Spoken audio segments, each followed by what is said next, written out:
V6 dramatically changed the core mechanical identity of the clans and some of their powers too. And honestly, the system is a bit unrecognizable to Vampire. I have played count 'em, one playtest where I story told. And I had a few of my friends, we got together, we tested out the playable clans, and I have some thoughts. Yes, the smoothed down version is very unfamiliar to people who are veteran Vampire players. And I'm going to tell you right now, that's because this is not meant for us. But the systems they're using, like initiative and drama points, they are familiar from other tabletop systems. So this is something that can help, like, maybe new players who have only ever played, like, Pathfinder or Monster of the Week. This might be their introduction into Vampire if they want one. I've said it before, I'll say it again, V5 was really hard to get into without someone to help. V6, it's seeming like you can honestly just roll up and roll out on your own. I mentioned the identity of the powers have changed up. Amalgams are gone, and personally, I'm happy about that. We'll talk about it later. They're actually being replaced with something called clan traits, which are specialized powers that each discipline has that is only for that clan. So like Ministry, Eyes of the Serpent. Now, I will say that some of the shifts that I'm going to talk about today, they do work. They're kind of like Occam's razor. Or is it a double-edged sword? I don't know the proper simile or metaphor. For example, okay, merging protean and animalism, great, makes sense. You've got the nature shape-shifting theme there. It's awesome. But you're stripping away some very unique identity keys from Nosferatu and Gangrel.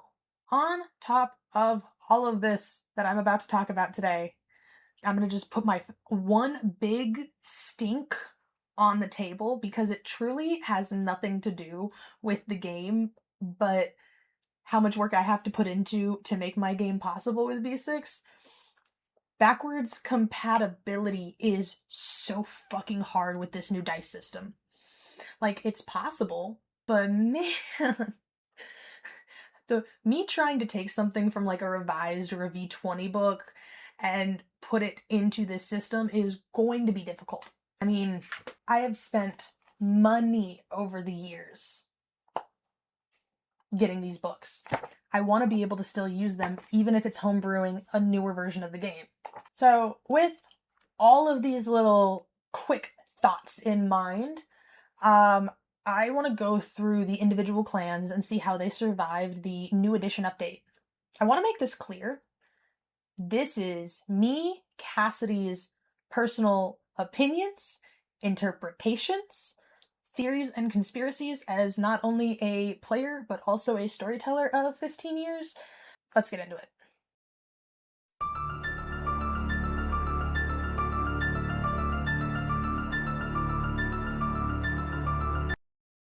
How we're going to do this is I'm going to separate the clans in how I am talking about them, because we have the playable ones, which is these 7 over here, and then we have the ones that are still in development. Now, we do know all of the clans we're going to get in this edition, so I will be talking about all of them, but Alpha 1.0, this is like the bare bones, so give it some grace. So, the playable clans. We're going to start with Brujah. Their mechanical profile is definitely being based around this new combat system, the social physical combat system, which means they hit hard and they hit fast. And it feels phenomenal in these combat moments. But when we have these narrative moments, we once again have the stereotypical, the angry rebel attitude. That is being kind of, I wouldn't say pushed, but hinted at in the clan summary, which is kind of disappointing because in the last years, we were getting away from that angry rebel archetype while adding depth to Brujah. And I think really that part is going to rely on the players, not necessarily the writers. But they're still heavily built around their disciplines of celerity, presence, and potence. I had a player play Brujah in my playtest, and again, combat was great. Combat was very smooth. Anytime we got into interactions or like one-on-one conversations with NPCs, whatever, when I ran the not in my domain scene. It was chunky, man. There are tight boundaries, I feel, that have been put on this clan that bring them back to that one-dimensional stereotype. Moving on to the gangrel, I also had a player play gangrel in my game, and it was, I think this is the one I liked the most. Not only is the merging of animalism and protean super cohesive in gangrel, I mean, they really don't take many hits for having that merge happen with them. They are polished and survival focused, and at least in the one shot, that was very needed. They felt exceptionally, like, the clan was exceptionally clean to run, to moderate, to manage, during combat, during roleplay. And now we go over to the keepers, the Lasombra. Once again, we have the Lasombra being treated like the suspicious little shadow dudes that they are. In V5, I personally had issues with how the player buy-in was for formerly Sabbat, not only characters, but clans. The Camarilla, very welcoming to the Tzimisce and the Lasombra, and that didn't make sense to me. So the fact that they have it to where the table is still, the seat at the table is still exists, but people, the kindred, are hesitant, that fits, that makes sense. We also see a massive power shift in the Clan Lasombra. They now have access to this new discipline called corruption, as well as their oblivion. So instead of being these hard-hitting dominate players, we now have them being these insidious psychological manipulators, which I kind of vibe with. Speaking of corruption, let's talk about ministry for a little bit. They're pivoting a decent amount. While I actually really like the corruption discipline and the mechanics that come with it and how it works, I do feel like it was an easy, like, quick grab to go, hey, we need ministry to have something special, and oh, Lasombra, they can have it too. Like, it feels like that. There's really no explanation as to why they have corruption. However, the reality is giving them corruption does shift them back to their classic roots of being subtle corruptors, rather than just sneaky presence users who want to destroy everything you believe in and force you to, like, it's a lot more, I'm gonna whisper in your ear and be the devil on your shoulder, rather than the bad influence. Alright. If you've known me for a while, you know that I have two clans that I mainstay play. And one of them is Nosferatu. I'm a little salty on how they changed up the Nosferatu. Again, personal opinions, but their ugliness was determined by a clan, the Bane flaw, like, what was it? The severity of your Bane flaw. In V6, let me just read this, because this, to quote the text, when dealing with mortals, you suffer dice penalty equal to your generation modifier to all social tests not meant to frighten, coerce, or assert dominance. They are going to encounter mortals face to face. Face to face. They're supposed to be the beast on the outside, and their deformities tie directly into the storyteller drama resource, which we all know I don't like. So this means that their appearance, obviously, it's gonna create an event. It's gonna create this active complication during the scene. And if the storyteller doesn't have the appropriate amount of drama to spend on a masquerade breach, it doesn't happen. Again, this is as I'm reading, as I'm interpreting. I might be wrong. But I do have a soft spot in my heart for Clan Nosferatu, and them being the uglies, them being these dynamic characters, these dynamic things in the world of darkness, and don't even get me started on the Cleopatras. So the Toreador were highly adjusted, but I'm gonna be 100%, they feel exactly the same as V5. Obviously, with, like, the new skill tree and the new dice mechanics taken into account. They have their celerity, they've got their presence, they're pretty. I don't I will say that they are mostly, I can see them being useful in like narrative RP situations, but when it comes to combat, again, they're pretty much the same. They didn't really change Toreador up too much. So finally, for the active roster, the ones you can playtest, we have Ventrue. And the best way I can say it is I feel like the Blue Bloods got nerfed. Dominate has been flattened. Even the player herself was like, no, this is killing my vibe. This is killing the energy of the game. It was bad.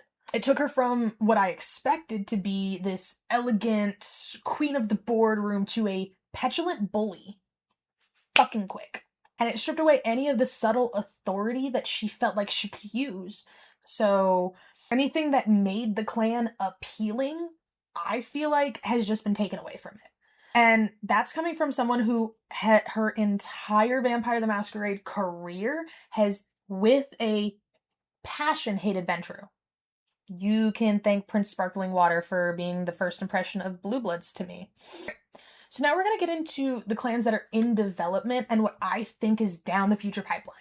So I want to group these two together real fast. So we have the Banu Hakim and the Caitiff. So both of these are being put on the back burner, I think, because they're waiting to see, one, Banu Hakim, they need blood sorcery to come full force. But I also think they're just waiting to see what the players are going to do with what we've been given so far. I do like what they did with Caitiff, where they don't get to pick the disciplines. It is randomly assigned. I know that there's a lot of potential with Banu Hakim. I've never played, but some of my friends main play Banu Hakim, so I've gotten to see it. I've gotten to interact with them. I got a jiggle on my arm. So I really, really hope that they honor the clan and they offer the intrigue that the Banu Hakim have to these new players. So this is where I would normally say the Hecata, but we don't have the Hecata anymore. It's now back to the Giovanni. And while the name in and of itself is not necessarily a problem, it does potentially create problems when they get down to wanting to write the lore out,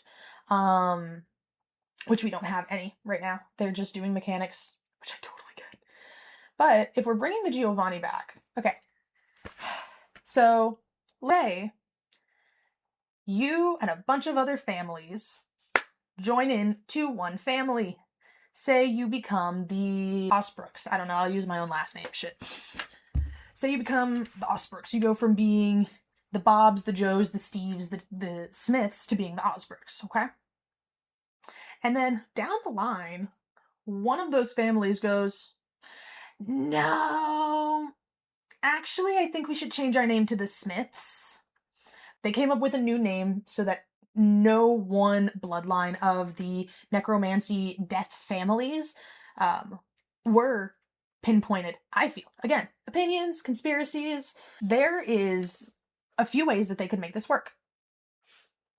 White Wolf, if you are listening to me, get out your notepads. So the first one is just completely retconning the family reunion entirely and saying, oh, that never happened.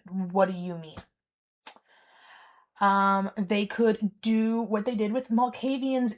When they gave them back dementation, they were like, oh, well, actually, there were some Malkavians who weren't part of that ritual, so they got to retain their dementation and dominate, and they could do that, where some of the Giovanni weren't a part of the family reunion, and now the Giovanni have come back.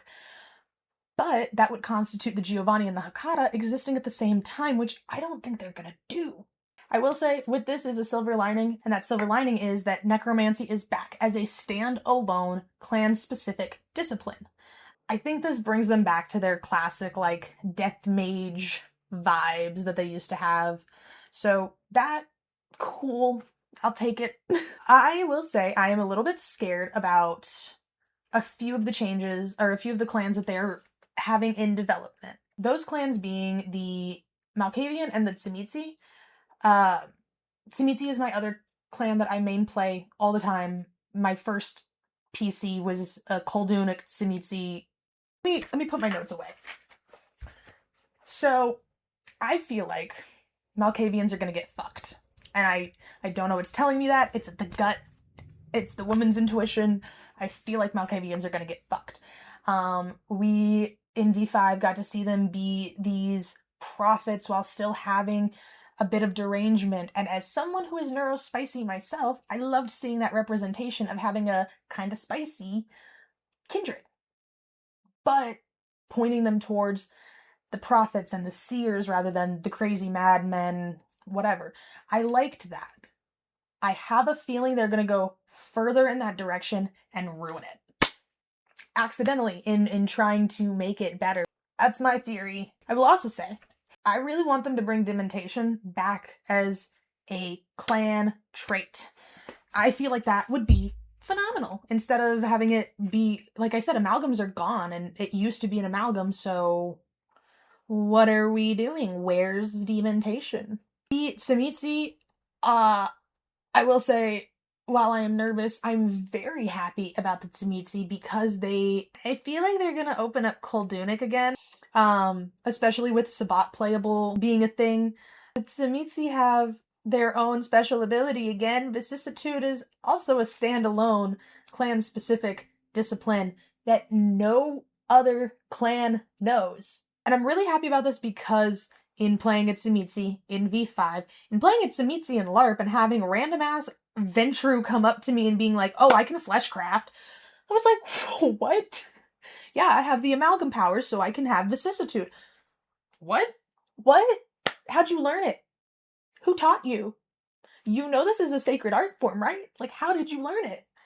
So I've always had an issue with out of clan being able to take these specialty powers, so V6 has fixed that with a stipulation. While you can take out of clan disciplines, you cannot take a specialty, like a clan specialty power. So the Ravnos are also getting a little bit more polish, but we don't really know too much about them yet, other than they do have access to another new discipline or a renamed discipline known as Tellergy, which if it's a new discipline, I'm kind of excited because I looked up Tellergy and it comes from the Latin root word for earthwork, which that's like, are we getting kindred that can go back into the ground now? Are we getting kindred that can absorb themselves into stone? So I will patiently wait to see if this ends up being a new discipline or just a renaming of chemistry, whatever. The Salubri have been put back as Cain intended. They have the warriors and they have the healers as they should be. They've been shifted into the disciplines of Auspex, Fortitude, and Obfuscate, which makes sense when you are, spending centuries running away from Tremere hunts and purges. It kind of, that change makes sense. I mean, because from an analytical standpoint, that is the basic kindred survival kit of disciplines. Speaking of the Tremere, the Tremere also kind of are a little bit in the works. Again, I think this is because they're really going to work on the blood sorcery and the rulings with that. I feel like blood sorcery is going to get a complete rework. I was disappointed not to see blood sorcery in brackets because bring us back thaumaturgy, please. Trick here is to prevent their entire worth from hinging on one single broken spell that's way too overpowered. I used to take advantage of the Tremere builds a lot. So, the verdict. At the end of the day, am I going to buy V6? Abso-fucking-lutely. I'm obsessed. We see the books. The shelf over there is covered. I have more at home in Texas. Is this going to take over the system I currently play? Hell no. I spent way too much time homebrewing that system. Like, hell am I giving it up? But I'm going to give this game a chance. Sort of. And the clan build is not the main reason why, but that's a video for another day. I'm going to continue to do playtests with my friends and my old game group and work out different problem areas. I'm going to continue to tell you guys all of my unsolicited thoughts about this. I want to hear from you guys. Does the return standalone disciplines like vicissitude and necromancy save this version for you? Maybe just a little bit? Or do the reworks and rebrands kind of kill the buzz for you?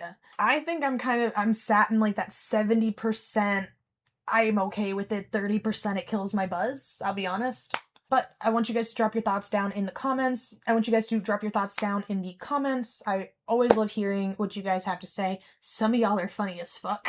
And don't forget to hit that subscribe button so you can come back for more of my rambly ass breakdowns. Speaking of, we just hit 300 subscribers, so y'all hit that quick too. I need to start getting on something, planning whatever I'm gonna do for like the goal point for 500, because that's gonna be coming around the corner. Wonder if y'all can get it by my birthday. This is my birthday. But with that, I will see you guys in the next video.